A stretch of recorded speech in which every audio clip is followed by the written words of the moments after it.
Olá, olá, boa noite. Vamos falar hoje de arte e suspensão da descrença. Por que e como esse termo, como essa palavra é tão importante. Então, deixa só o Ale entrar aqui. Olá, Eduardo, boa noite.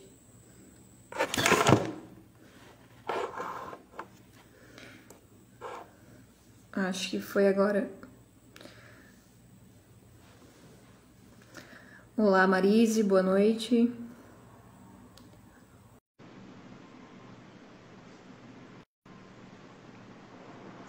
Bom, acabei de aceitar, não sei se... Opa, funcionou agora. Olá, boa noite, Ale. boa Tudo noite, bem? tudo Está me ouvindo bem? bem? Tô ouvindo você bem. Você tá me ouvindo bem? Eu tô te ouvindo um pouco baixo. Deixa eu só É? aumentar aqui o celular para ver se não é problema do meu celular. Tá, Agora melhorou. ok. Boa noite, Sá. Tudo Tu- bem? Boa noite, que finalmente estamos aqui, né? Essa Finalmente. live já já há algum tempo que nós vemos falando, planejando e finalmente saiu, né? Está saindo. Então, muito obrigada por ter aceito o meu convite, Ale. Que isso, Seja bem-vindo aqui. imagina. Imagina, é uma honra pra mim. Você sabe que eu tô aqui pra te ouvir, né? Pra ficar ouvindo você. Não, hoje nós vamos conversar. Você vai me ouvir, eu vou te ouvir. O pessoal aqui que está chegando no meu perfil, né? Já vou apresentá-lo. Caso caia alguma coisa, algum barulho, é porque minha gata ela tá aqui no processo de adaptação e ela tá quebrando toda a minha casa. Então, na live passada, ela passou por frente aqui do celular, né? Então o pessoal já tá acostumado com Lua aparecendo por aqui. Bom, então vamos lá. Então, para quem não conhece, né, o Harley ele é fotógrafo. Nós nos conhecemos aqui mesmo pelo Instagram, né, e foi uma alegria muito grande, porque ele faz um trabalho maravilhoso, né? Então, quem não conhece, depois dá uma olhada no perfil que vocês vão gostar muito. Fotos maravilhosas, a gente tem um trabalho também Obrigado. com flashcards, né? Então, Sim. depois dê uma olhada lá. Bom, então acho que de apresentação já dá para vocês terem uma ideia. Então nós vamos começar a falar hoje, essa live, sobre suspensão da descrença, né, e a arte, como essa palavrinha, esse termo, influencia, né, como leitores e também como produtores, escritores, né? Então, no meu perfil eu falo literatura, né, você no seu traz assuntos relacionados à arte, à fotografia, então tem tudo a ver, né? E para começar, antes de explicar assim o que é, como nós usamos, o que é bem a suspensão da descrença, né? Eu queria que vocês, né, junto aqui comigo, começassem a pensar na seguinte cena, né? Vocês estão com a família, todos sentados, né, na sala e no sofá, e vocês começam a assistir a um filme, né, um filme qualquer, e tem aquela pessoa que no meio do filme, no decorrer do filme, começa a falar, né? Nossa, que coisa mentirosa, né? Esse fulano ali, como é que ele fez isso? Como é que ele consegue voar? E, enfim, começa a questionar, né? Geralmente é a vozinha, né? Lá na minha casa, a minha casa era minha mãe. Ela assistia todos os filmes que nós íamos assistir, ela falava, né? Que coisa mentirosa, né? E ficava sempre falando e reclamando.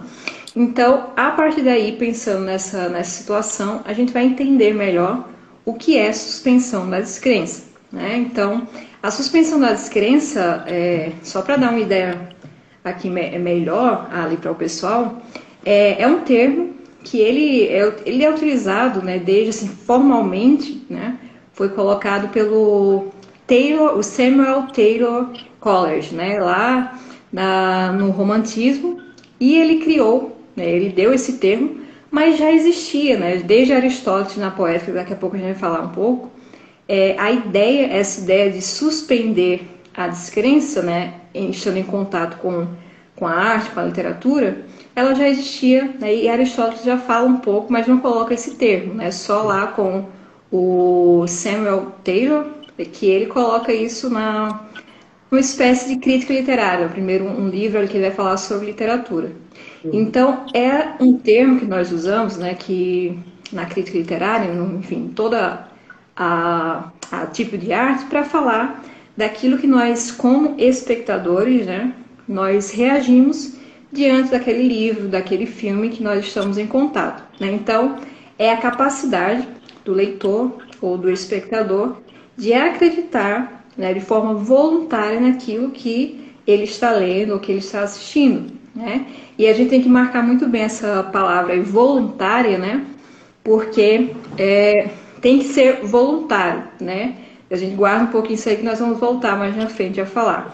Então, a suspensão da descrença é o contrário da crença, é você suspender a descrença, ou seja, passar a acreditar naquilo que você está lendo, naquilo que você está assistindo, mesmo que pareça um absurdo para o nosso, né, a nossa realidade ou ao mundo real. E aí daqui a pouco a gente vai falar um pouco também da verossimilhança que está ali junto, né, com a suspensão da descrença para que ocorra uma boa leitura ou um bom, né, assistir a um filme sem ficar sempre reclamando, né, que é mentira, que isso aí não funciona.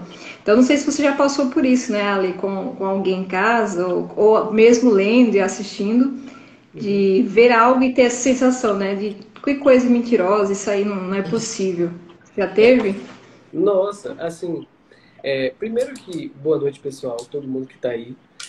É um tema, eu sempre quis ouvir, assistir uma live com esse tema.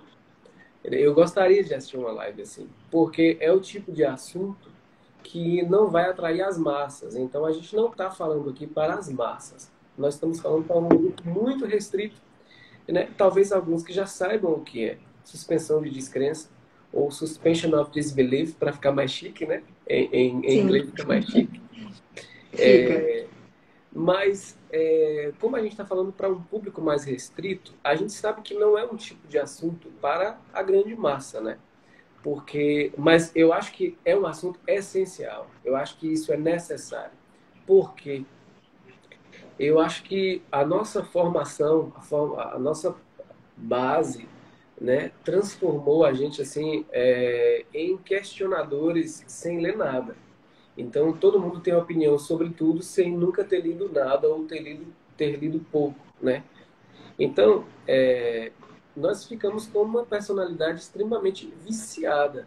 Então a gente começa a ler um livro, a gente começa a teorizar o livro, né? A gente não se deixa ser impressionado pela leitura. A gente começa a assistir um filme, a gente começa tá assistindo o filme e já está com o espírito inquieto, discutindo com o filme, questionando a fotografia, o enredo, se o enredo presta, se o enredo não presta, se os artistas estão atuando bem, se o texto está bem decorado ou não. Então, isso eu acho, Sá, que isso está na nossa formação, sabe? Inclusive, isso atrapalha até mesmo na nossa formação religiosa. E aí, respondendo a sua pergunta, se eu já passei por isso, se eu já vivi uma situação dessa, eu acho que é muito comum. Então, por exemplo, no mês de maio, eu convidei uns amigos, o Padre Paulo. Esse ano, né? Esse ano o Papa Francisco lançou o ano de São José, né? 2021. E aí eu chamei alguns, aí vi uma live do Padre Paulo Ricardo falando da consagração a São José, achei muito interessante, nunca tinha ouvido falar de uma consagração a São José, e eu chamei 25 amigos, 24 amigos, para a gente formar um grupo de preparação juntos, né? Então existe um manualzinho, que até encontrei ali porque eu estou me mudando, aí eu estou tirando os livros das caixas agora. E aí existe um livro, esse livro é como se fosse um tratado, e aí ele é muito bem fundamentado na tradição da igreja, com testemunhos, sabe, com revelações privadas. E eis que você começa a fazer a preparação da consagração e você está diante de vários relatos que são relatos de revelações privadas. Então você sabe também que uma revelação privada, ela não nós não temos obrigação de crer, não é isso? Porque uma revelação privada não é oficial, né? A revelação pública está na Sagrada Escritura. Mas o fato é que a gente começa a ler o texto, ler o testemunho, e você já começa a questionar o fundamento daquela revelação. Se faz sentido, então você não se deixa ser guiado sequer por por aquele momento de silêncio que você precisa, sabe? Porque você não faz uma suspensão de descrença. Então você começa a teorizar. Então, olha só, desculpe a palavra, a merda que isso dá, porque isso atrapalha não só a sua apreensão da vida na arte, da literatura, mas também na vida espiritual, porque você começa a questionar tudo, né? Sem nunca ter lido nada. Então, assim, eu acho, sabe, que isso é muito comum, é um tipo de alerta que a gente tem que prestar, acender, e assim, poxa, o professor Olavo tem eu não sei onde foi que eu vi, eu não sei se foi um texto, se foi um Trout Speak, se foi uma aula de algum curso, não sei. Mas tem uma reflexão dele que ele diz assim que quando nós estivermos lendo algo ou ouvindo alguém, a gente tem que dar maior credibilidade naquilo que a gente está vendo. Por quê? Se nós assumirmos aquelas premissas como se fosse verdade, sabe? E se de repente, lá pelas tantas, aquilo for um engodo, uma mentira, a verdade se revelaria assim, de forma absoluta para a gente. É como se intuitivamente a gente percebesse que não faz sentido aquilo ali. Mas primeiro, você dê um voto de credibilidade. Você precisa acreditar no que você está lendo ou no que você está ouvindo, sabe? Então é isso. Eu vou passar para você porque eu falo demais. Não, sem problema. Foi muito bom essa tua indicação, a tua fala, né, sobre trazer essa sua visão, né, sobre a visão também da religião, porque eu, por exemplo, eu dou aulas, né, aqui em escolas aqui em Goiânia, e eu trabalho com os Lusíadas, né, nas escolas. E ao estudarmos os Lusíadas, é inevitável não estudarmos mitologia, né? Enfim, não tem como. E aí, uma das primeiras coisas que eu faço com os meninos é trazer essa ideia para eles, né? Ó, primeiro, para de pensar tenta, né, pelo menos, parar de pensar como nós pensamos hoje, né? Não tenta ver o livro com os olhos, né, com as visões geográficas, né, as teorias científicas, astronômicas de hoje, porque não são elas que Camões usou ao escrever o livro, né? Não são essas que as pessoas tinham lá na época e antes dele. Então, primeira coisa que eu faço com eles é isso, né? Para eles pararem de pensar, quererem enxergar sempre as coisas com a medida da nossa época, porque o livro não foi escrito, né, na nossa época. E aí vem a questão da mitologia, né? Que também a gente trata a todo momento, eu estudo com eles. E na mitologia, assim, né?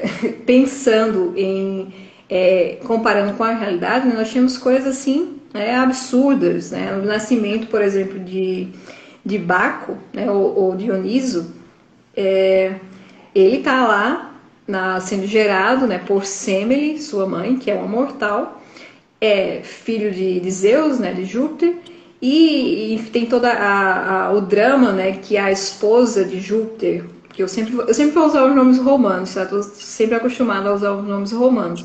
Então, a esposa de Júpiter, né, Juno, descobre que Júpiter está completamente apaixonado por Semele e finge ser a ama, né, a escrava da Semele, e fala para ela, ó, na cidade todo mundo está comentando, falando que esse filho não é de Júpiter, enfim, começa a criar toda uma situação.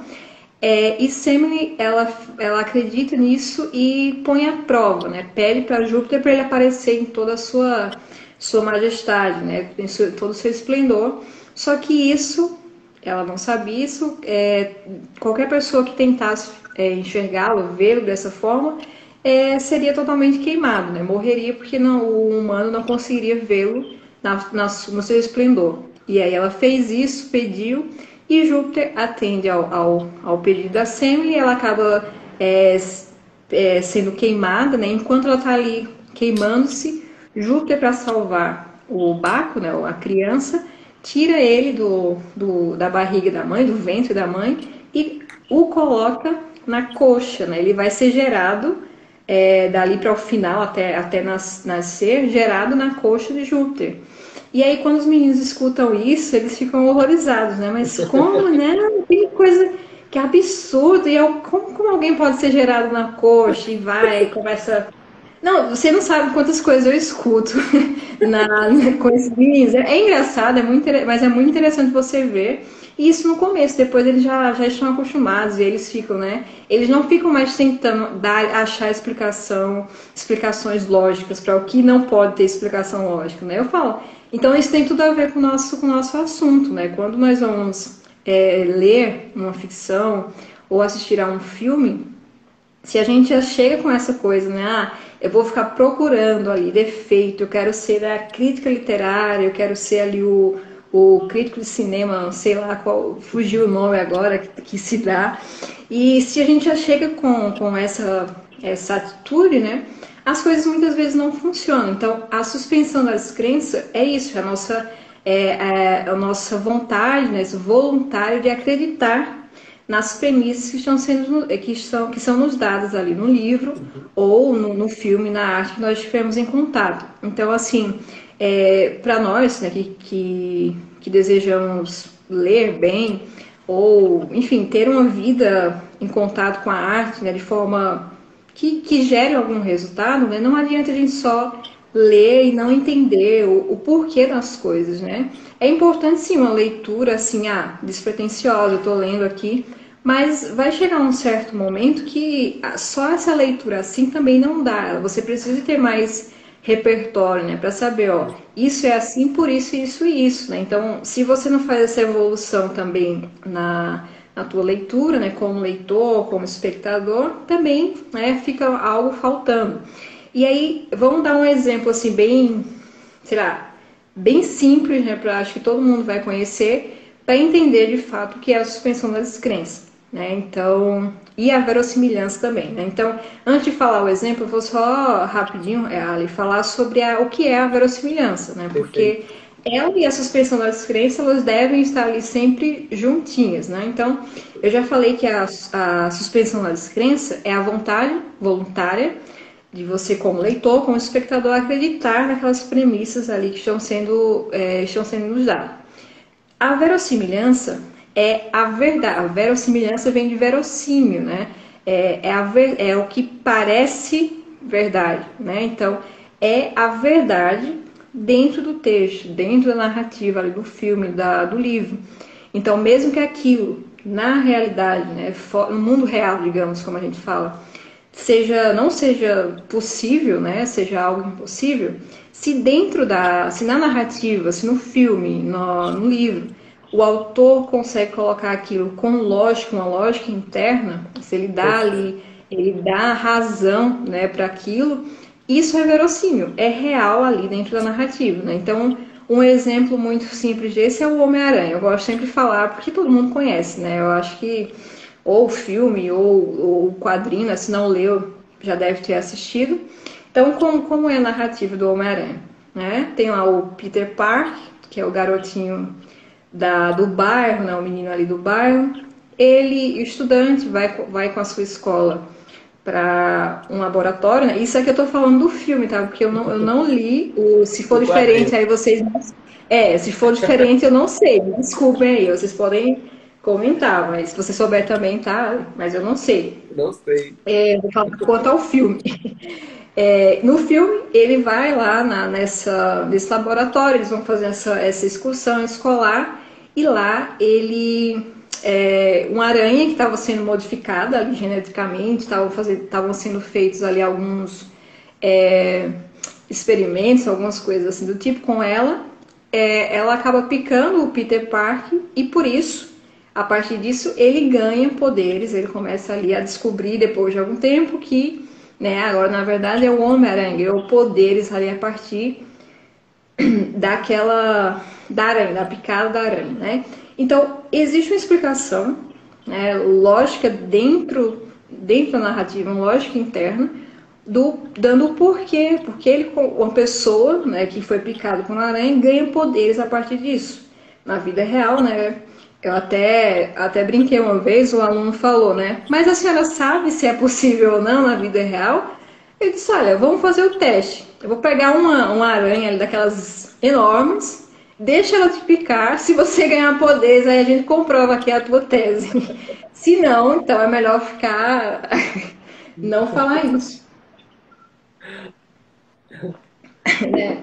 E aí, bom, existe uma lógica, né? Nós temos aí uma lógica interna que é a verossimilhança. Tem uma explicação e assim nós, como leitores, como espectadores, nós acreditamos naquilo. Então vejam que verossimilhança está totalmente ligada à nossa capacidade de acreditar ou não na narrativa, porque se a narrativa ela é mal escrita, a verossimilhança ela não foi construída ali, né, como Aristóteles fala lá na Poética, né, Aristóteles fala que lá ele está falando das tragédias, né, da epopeia, mas a Poética serve até hoje como, né, um guia ali para todas as artes, para a literatura, para Uhum. cinema e por aí vai.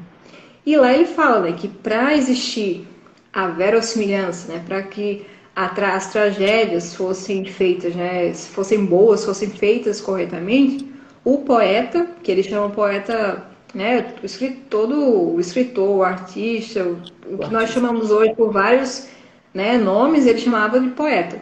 E ele fala que o poeta ele deve seguir aquela lógica, né, começo, meio e fim, que parece muito, né? A gente pensa assim, nossa, Aristóteles estava achando que Objetivo, todo né? mundo é idiota, que não sabia isso, né? Que tem que ter começo, meio e fim, parece ser bem óbvio, mas só que não é, né? A gente vê isso na prática que as pessoas, às vezes, né, os escritores, os roteiristas, eles esquecem disso.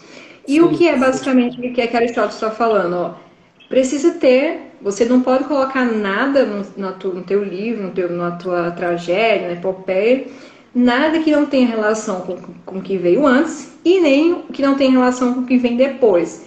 Aí elas têm que estar tudo, né? As cenas, as partes da narrativa têm que estar sempre umas ligadas às Uhum, outras. uhum, Então, por exemplo, quando a gente assiste a um filme que tá lá, né? Tudo certo até determinado momento, e aí aparece um ser humano lá que você fica pensando, né? Mas de onde esse rapaz surgiu? Ele não poderia estar aí, não tem uma situação, não tem uma explicação, não teve nenhum indício lá no começo, né, que ele poderia chegar e por aí vai. Isso é falta de verossimilhança, né? Falta dessa construção aí. uhum. Quer falar um pouquinho? Que É, eu também falo um, tá? Se não, deixar. eu achei interessante isso aí que você falou, porque é o seguinte, o artista, quem trabalha com cinema, com artes em geral, com textos, é muito fácil se perder na narrativa. Porque, assim, Aristóteles colocou, é preciso que tenha início, meio e fim. Parece muito bobo, mas quando nós temos uma inspiração, quando a gente...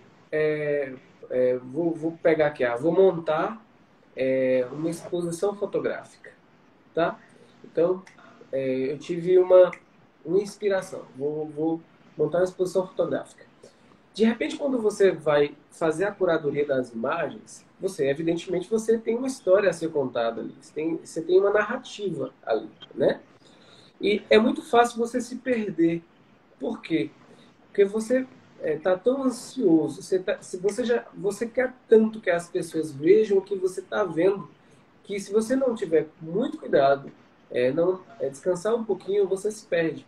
Então, existe um exercício, por exemplo, para quem vai montar narrativa fotográfica, existe um exercício que você faz uma curadoria. Para quem não sabe, curadoria é a escolha das imagens, né? As melhores imagens, aquelas que mais se aproximam do que você quer contar.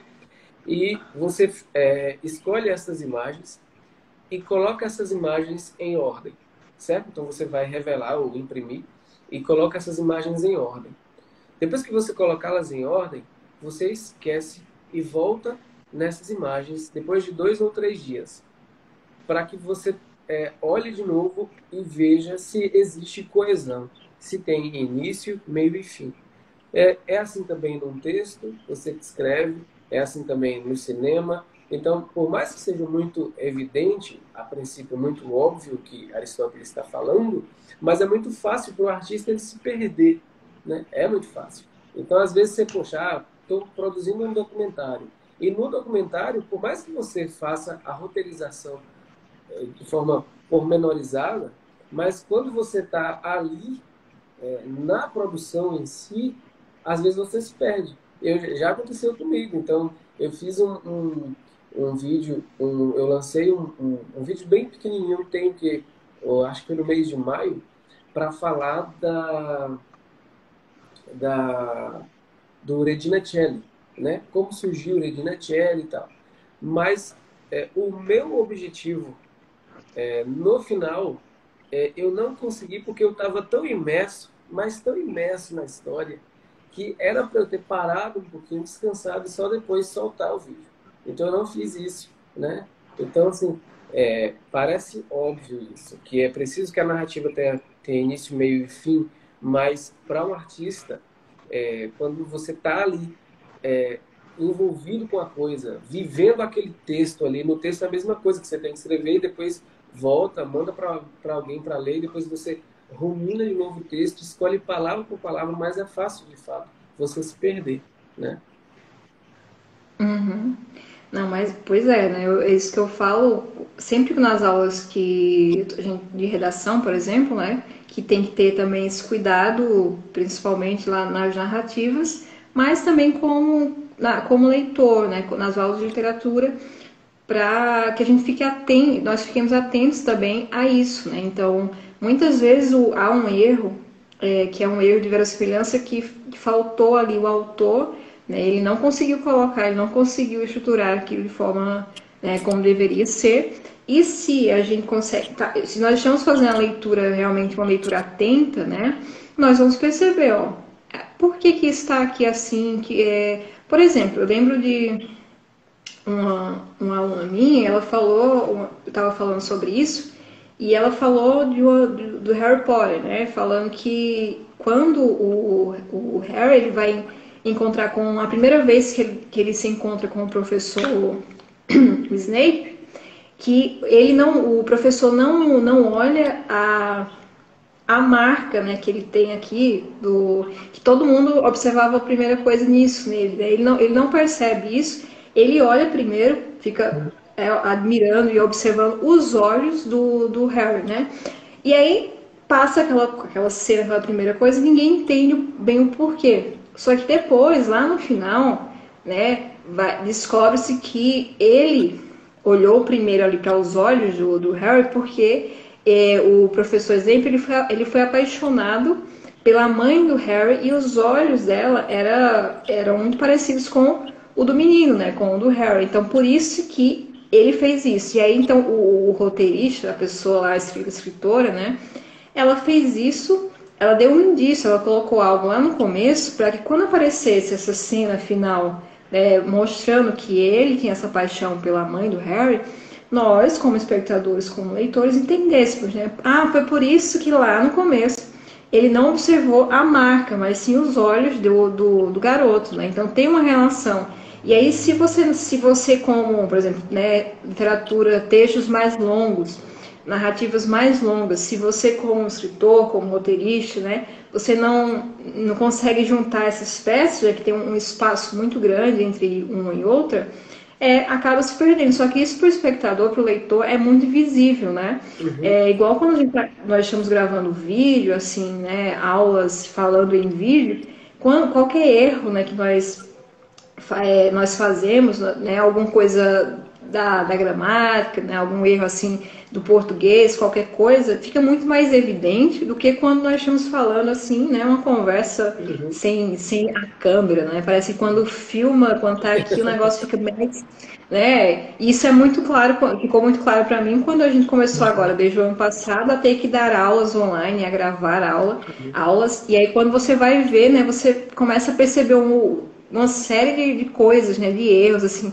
Ah, eu repito muito tal palavra, né? Eu faço muito, eu mexo muito as mãos. Eu sou meio italiana nesse sentido, eu só falo mexendo as mãos. Então, você tem que se, né, policiando, se observando e melhorando algumas coisas.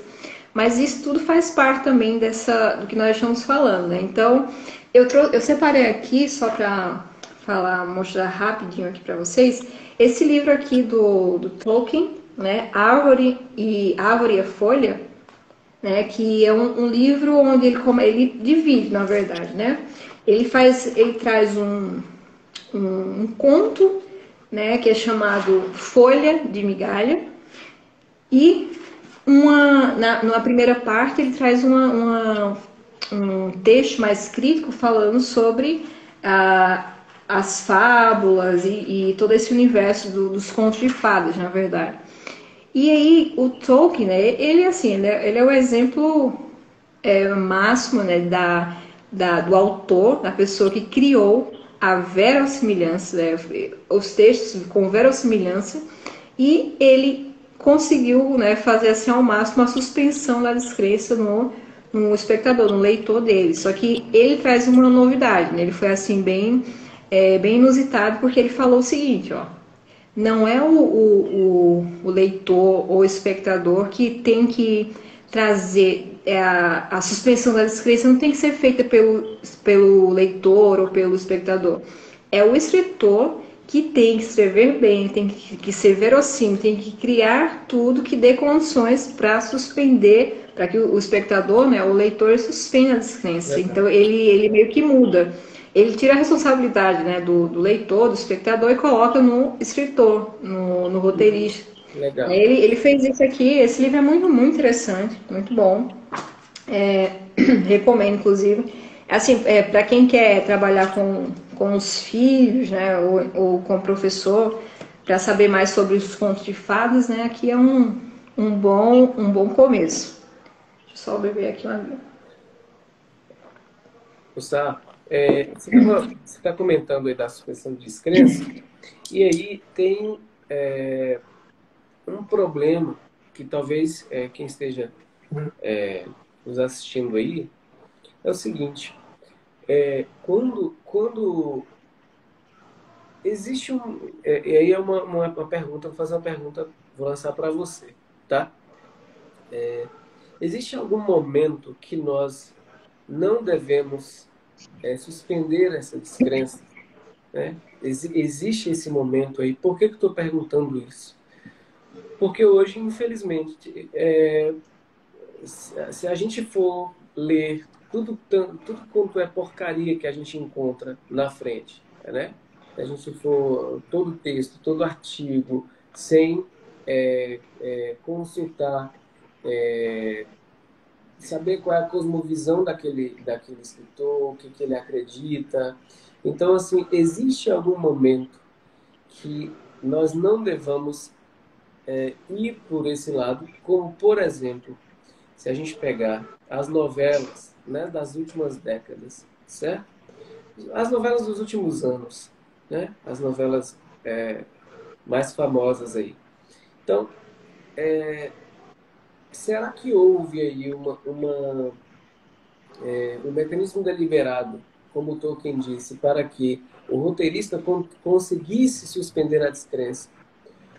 Então, assim, até que ponto nós devemos, de fato, suspender ou simplesmente consumir aquilo ali, porque você sabe que a arte, ela nos faz participantes daquelas cenas. Então, se você está diante de uma fotografia que realmente sugere algo transcendente, você acaba participando daquilo. A ideia da arte é essa, assim na literatura também, né? O seu repertório aumenta. Então, como é que você vê isso, né? Diante de um texto, diante de um filme, diante de uma obra de arte, de uma fotografia, de uma música? Tá. Bom, eu sou daquele grupo que tem aquela ideia, né, assim, do ler de tudo, conhece tudo e reter o que é bom, né? Eu sempre tive muito assim, na escola, né, os meninos, meus alunos em aulas particulares perguntam, né, o que é que eu leio, como eu leio e tal. E assim, eu parto da ideia, eu falo para eles, né, lê aquilo que a parte do teu interesse primeiro, né, procura aquelas histórias, aquela literatura que tem algo que vai te identificar com o momento que você está vivendo, né, porque não Uhum. adianta, como eu falei esses dias aqui no meu perfil, não adianta eu te falar, ó, começa lendo lá Camões, né, se naquele momento, né, se você não tem uma leitura prévia, você não tem muito conhecimento de mitologia, você vai se perder e não vai ser algo proveitoso. Né? Então eu parto primeiro dessa ideia aí. E aí depois, né, a sua pergunta é essa, né? Se tem algum momento que nós não devemos suspender a descrença, olha, se tratando de ficção, literatura, né, de filmes, se você se prestou, né, a assistir, a ler aquilo, eu acho que você deve acreditar enquanto está lendo, enquanto você está ali assistindo, porque mesmo que depois você termine de ler, né, você fala, ó, isso aqui, né, não tem nada a ver. Essa pessoa que Perfeito. escreveu e ela distorceu, né, toda o que é a realidade aqui. Isso aqui é exatamente isso que a gente está falando aqui, né? A realidade dentro do filme, da literatura, não interessa, né? Assim, Uhum. ela tem que ter um pezinho, lógico, na realidade, porque há aquela identificação. Né? A gente precisa ter algo que é um pouco real da nossa realidade para que haja uma identificação ali na narrativa. Só que se você fica sempre fazendo esse processo, né, de procurar algo que concorde com aquilo que eu penso, ou que traga alguma coisa ali esse escritor eu não vou ler porque, sei lá, ele é do Partido Comunista. Né? Isso aí é bobagem. Isso Uhum. aí eu acho muito, né? Assim, é reduzir muito. Então, há vários escritores, vários roteiristas e, enfim, pessoas, artistas que a vida dele, né, mesmo que eu não concordasse com a vida dele, a literatura, o que ele fez tem coisa boa, eu consigo aprender, eu consigo pegar e mesmo que aquele universo que naquele momento que eu esteja lendo, né, eu vejo alguma coisa ali, mas eu preciso acreditar, porque senão a leitura não vai acontecer. Eu vou ficar sempre Uhum. assim, igual a velhinha chata, né? Que é o senhor, a senhorinha que fica a todo momento reclamando do filme, da novela, brigando lá com os personagens, né? Então é claro que hoje mais, né? Vai sempre acontecer isso de usar a arte ser usada para como propaganda, como propagar qualquer que seja a ideologia, tá? Enfim, sempre aconteceu isso. Só que se você tem essa maturidade, você tem leitura, e aí você entra em contato com uma narrativa que você consegue enxergar ali, né? Alguma tendência, alguma coisa puxando para, né, tentar modificar algo, né? Se você consegue fazer essa leitura, acreditou naquele momento, terminou de ler, que né, é legal, a narrativa foi envolvente.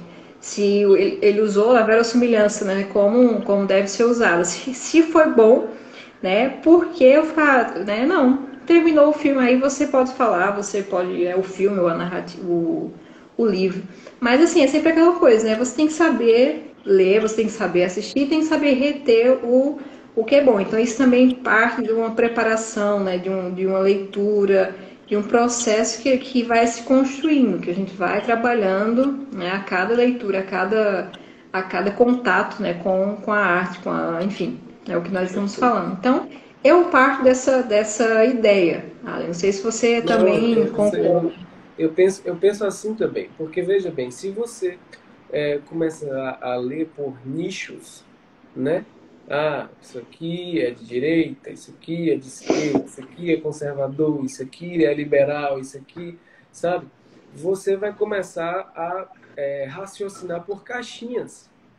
E isso trava o desenvolvimento até da sua personalidade, porque você não vai conseguir pensar fora da caixinha.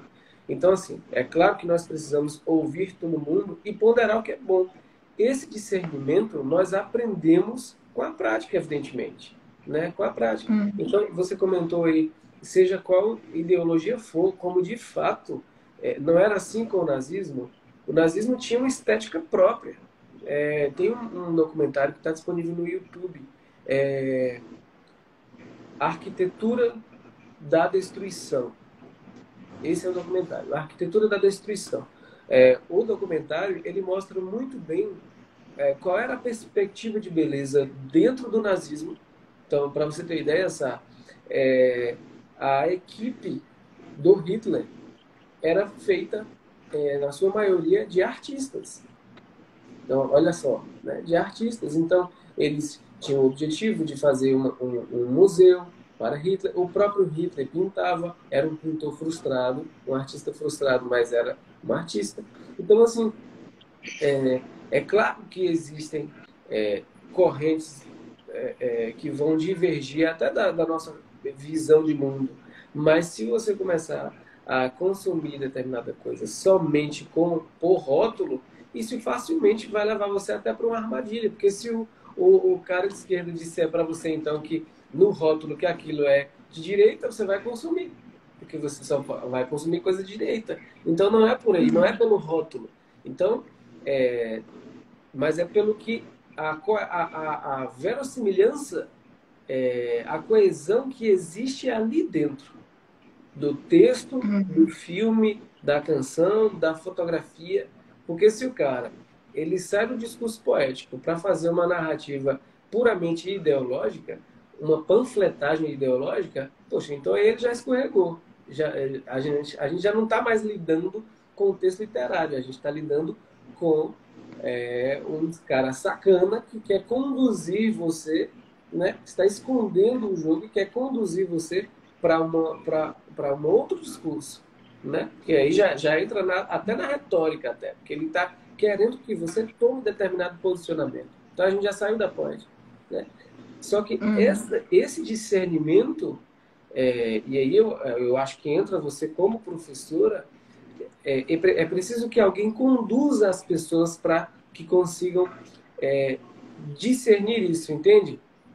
Então, eu acho que aí é a função do professor, que pega pela mão e ensina, sabe? E ensina, fala assim, não, isso aqui sim, vai por esse caminho.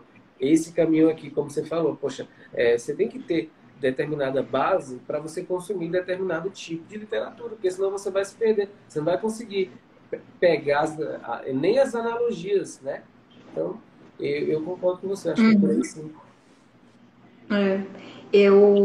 No ano passado, a Netflix lançou um documentário chamado O Dilema das Redes. E aquele documentário, eu acho, não sei se você já viu, se já assistiu, é muito interessante, né? Ele vai falar sobre todos os problemas que vieram, que surgiram com as redes sociais, né? Com esse avanço enfim. E dentre as várias coisas que eles falaram lá nesse documentário, ele vai falar sobre como a manipulação, né, que fugiu a palavra agora, os códigos, não é bem os códigos, é que os algoritmos, essa é a palavra, os algoritmos fazem de acordo com aquilo que você tende a gostar, as coisas que você curte, né, que você assiste, etc. Então, eles vão fazendo ali, manipulando e enviando, te mostrando aquelas coisas que eles acham que você, né, que tem interesse para prender a tua atenção. Né? Então, o YouTube é bem óbvio, né? Fica bem claro isso. Você assiste a alguns vídeos lá, de determinado conteúdo, será de francês, por exemplo, para aprender francês. E aí começa a aparecer vários outros vídeos ali, né, como indicações para você. E aí isso é feito nas redes sociais no geral. E lá eles falam, né, ó, por isso que em questões de você ideológicas, né, de você pensar que todo mundo tá pensando igual você. Você abre lá o Facebook, aí só tem todo mundo concordando, né? Só todo mundo concorda com o que você pensa, tá lá, né? Fulaninho escreveu. Aí você diz, nossa, todo mundo concorda comigo, então eu tô certa, porque todo mundo concorda comigo. Mas você tá sendo enganado. O que é que o Facebook ele faz? Ele vai te mostrar só aquelas pessoas, né? Ele fala assim, ó, o feed não é igual para ninguém. Cada pessoa tem o seu feed particular, né? Então, se você curte mais pessoas de tal ideologia, né, que tendem a gostar de tais coisas, você vai vê-las, né, as postagens delas ali. E aí você acaba ficando numa bolha, achando que o mundo todo concorda com aquilo e que o mundo todo pensa aquilo e que o mundo todo é aquilo, né? E aí, como é que a pessoa consegue como é que existe assim a comparação? Quando a gente vai aprender, por exemplo, figuras de linguagem, né, você vai falar da antítese, por exemplo, né? A gente fala, ó, você só pode enxergar a diferença se você, o contrário, se você tem acesso ao que é mesmo, né? Então, se você só sabe o que é a escuridão, você já viu a luz, né? A gente começa a dar esses exemplos assim, e é basicamente isso também, né? Como é que você vai tirar a sua conclusão, como é que você vai chegar, né, à verdade das coisas se você só vê um lado, só vê aquela opinião e acha que é aquilo e pronto, né? Então, isso é causa de vários problemas hoje nas redes sociais, no mundo todo, as pessoas ficam fechadas, né? Ah, eu só vou ler, né? Alguém me pergunta assim aqui, né? Ó, me recomenda literatura para um católico ler. Mas católico vai ler o que todo mundo lê, a literatura boa. O católico não é um ET, ele vai ler o quê? Né? Então, todas as pessoas têm que ler o que é bom na literatura. Aconteceu várias vezes comigo com os flashcards. Porque a ideia dos flashcards, sobretudo a coleção de obras de arte, é você aumentar o seu repertório, aumentar o seu acesso a telas, a cultura, enfim, né? Então, existem várias atividades que você pode fazer com os flashcards. E eis que dentro a curadoria que eu fiz das imagens passa por todas as escolas. Então, você tem, inclusive ali você tem Delacroix, você tem Diderot, você tem Picasso ali dentro. Aí um dia, uma mãe chegou para mim e falou assim, você colocou Picasso na coleção? Aí eu falei assim, então, Picasso está aí exatamente para que você consiga comparar e chegar à conclusão de, poxa, isso aqui não é legal. A arte que ele está fazendo aqui, poxa, isso aqui é desconstrução, você está entendendo? Então, se você simplesmente se fecha os olhos, volta o seu rosto e nem faz esse tipo de diálogo, como é que você vai desenvolver realmente o seu olhar e o seu repertório? Então, assim, a ideia... eu acho que ela achou que eu estava colocando o Picasso, Delacroix lá dentro, tipo assim, quase que era uma heresia. E eu falei, não, isso não aconteceu, não foi uma vez só, não. Umas 3 vezes, né? E assim, teve o lance também de, eu coloquei, tem o nascimento da Vênus, né? E ela tá nua, né? E aí você imagina. E aí você colocou, tem o nascimento da Vênus, e a Vênus está nua. Eu falei assim, tá, a Vênus, ela está nua, mas você precisa aprender a discernir se aquilo é vulgar, se é pornográfico, ou simplesmente é um corpo nu. Você está entendendo? É um corpo nu. Qual é o escândalo disso? Aí eu sempre sugiro assim, ó, você vai ponderar a maturidade do seu filho. Você acha, porque evidentemente os pais que têm autoridade para isso, né? Então você retira o nascimento da Vênus, não mostra agora. Quando ela tiver já lá para a adolescência ou já tiver jovem, você mostra o nascimento da Vênus. Então assim, essas coisas acontecem, né? Eu acho que se a gente não tiver cuidado, o pessoal vai começar a pedir assim, faz uma coleção só para gente de direita. Só para...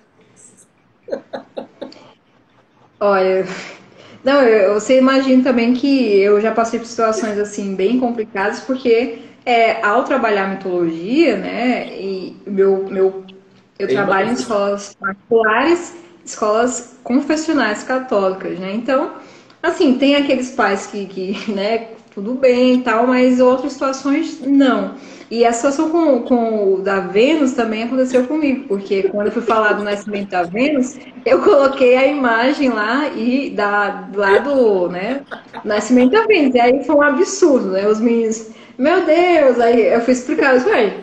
Aí foi uma confusão, né? Eu não sei como já não fui despedida já, colocada para fora. Mas enfim. Mas o Matheus comentou aí, pois é. Mas é isso, então, é aquela coisa, né? Como que você vai escolher? Você chega num restaurante, né? Aí você vai escolher sua comida. Mas se você só tem ali, né, 2 opções, sempre, ou só tem uma opção, você está escolhendo, né? O que você tem ali. Então você não sabe se aquilo é melhor, aquela comida é melhor do que outra, porque você não provou aquilo, né? Então essa coisa ao lidar com literatura, com qualquer narrativa, com a arte, a gente não pode ser assim, né? A gente não pode ver as coisas, nós não podemos ver as coisas sempre querendo, né, que elas concordem com aquilo que eu penso, ou que eu espero, né? A literatura, as artes, elas foram feitas, né? Vão ser feitas em momentos diferentes, em situações diferentes, com, né, pessoas diferentes, e se eu ficar sempre querendo só ler com a minha visão de hoje, né, colocando os nossos critérios de hoje, não vai dar certo. Então esse é um trabalho, né, um dos trabalhos que eu também faço e que, já adiantando aqui, que vou fazer, né, no clube de leitura que eu vou lançar, porque eu já estou falando aqui, eu vou lançar amanhã, Perfeito. mas já já estou adiantando que nós vamos ter um livro por mês, né? Vai ser assim, vai receber material em PDF com textos que ajudam, né, que nos ajudam a ler, a entender aquele texto, com o contexto da obra, falando do autor, enfim, com material de apoio para a leitura. E vamos ter 2 reuniões por mês, né? 2 encontros, Legal. 2 aulas, onde nós vamos falar sobre aquele livro do mês. E aí, além disso, eu trago aspectos mais assim, né, como a gente fez hoje, né, de crítica, de literatura, de como você, por que ele fez isso, qual foi o que é que teve ali de verossímil, que não deu certo, né, o que é que tem de errado, o que é que a gente pode pegar ali, com coisas mais assim também para o aspecto técnico. Não que isso seja a primeira parte, a gente não vai fazer Uhum. isso logo de início. São 2 encontros, um é mais para a obra, a gente vai, né, conhecer e falar, vai ter uma conversa sobre a obra, a gente vai, né, entrar em contato, sentir o livro, e aí no segundo encontro a gente vai trazer pessoas que vão falar, por exemplo, nosso primeiro livro vai ser a trilogia tebana, né? Uhum. Então, vamos falar Édipo Rei, Édipo em Colono e Antígona. Então, Uhum. nós vamos ter a participação do Eduardo, que ele é psicanalista, e ele vai trazer a visão psicanalista do Perfeito. mito de Édipo, né? Então, vai ter essa conversa com outras áreas, né? Então, eu não quero, minhas aulas de literatura, eu não gosto, eu não quero nunca reduzir a literatura para o que eu penso ou para o que eu concordo, né? Quem sou eu para fazer isso, né? Então, é isso que a gente aprende a ler, né? Quando nós vamos lendo, entendendo, é para isso que serve a literatura, né? Para ampliar e não para reduzir o nosso imaginário, o nosso conhecimento, a nossa visão, né? Ali de mundo. Perfeito. Perfeito. Gente, eu acho que um clube de leitura, ele é necessário. De verdade, ele é necessário. Por que isso? Porque nós só vamos, assim, eu não quero falar da utilidade da leitura, né? Porque eu não sou utilitarista. Mas, evidentemente, a literatura, ela tem reflexos no nosso dia a dia, né? Ela vai moldar a nossa personalidade, ela vai nos conduzir. Então, assim, nós padecemos muito porque a gente não lê, porque nós somos um povo realmente muito burro, né? Assim, e a nossa formação, essa ideia de sócio-construtivista, isso é, estragou a nossa personalidade, a nossa visão de mundo, a forma como a gente vê as coisas. Então, assim, poxa, foi agora já grandinho que eu estou começando a aprender a ler. Esses livros que vocês estão vendo aí atrás, eu achei que eu já tinha lido, eu não li nada disso aí. Eu preciso reler tudo isso aí. Então, assim, nós precisamos, de fato, estudar. Estudar ler não é simplesmente uma questão de opção. Nós precisamos disso porque, assim, não dá para confiar no jornal para a gente se informar. Não dá para confiar em todas as escolas para a gente se formar. Não dá para confiar nem na homilia de determinado pároco numa paróquia. Infelizmente, não dá. Então, assim, de onde é que você vai tirar informação para, de fato, você desenvolver musculatura espiritual, robustez e fortalecer a sua personalidade diante desse caos, dessa loucura que está aí fora? É na literatura, entendeu? É através da literatura, não tem outra forma. Então, eu acho que clube de leitores, eu acho que o tipo de iniciativa que é necessária hoje em dia. Tá? Parabéns pela iniciativa, viu, Sá? Eu quero fazer esse negócio aí. Obrigada. Vamos lá.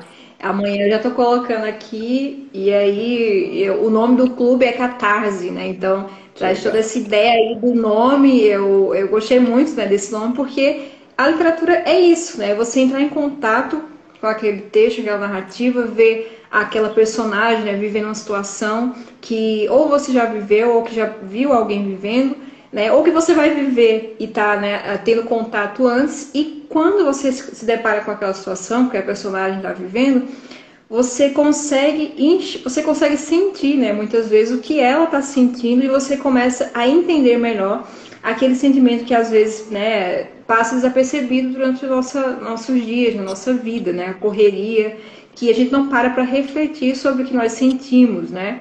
Então, muitas vezes a gente não sabe nomear o que nós estamos sentindo e aí Perfe- confundimos com outras coisas, né, outros Perfeito. sentimentos que não são, né, que não é aquela coisa que você está sentindo.